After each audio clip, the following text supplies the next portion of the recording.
আমার ভাইয়ের রক্তে রাঙ্গানো 21শে ফেব্রুয়ারি আমি কি ভুলিতে পারি। 21শে ফেব্রুয়ারি মহান শহীদ দিবস ও আন্তর্জাতিক মাতৃভাষা দিবস উপলক্ষে আমরা শরীয়তপুর জেলা Ibne Taslima Nasir school and college থেকে আমরা র্যালি নিয়ে বের হয়েছি। তো এই র্যালিতে আমাদের অধিক স্টুডেন্ট, 400-এরও অধিক স্টুডেন্ট আমাদের লাইনে আছে র্যালিতে।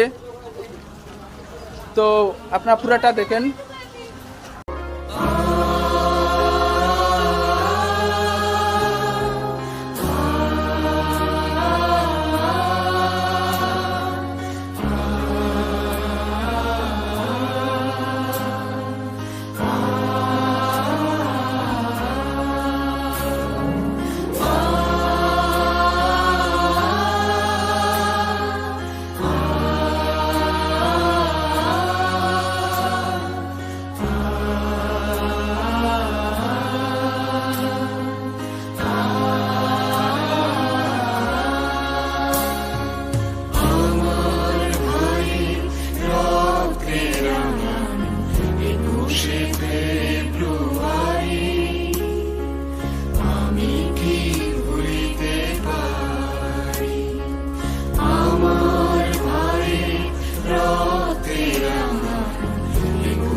প্রভাতী সুর গায় যে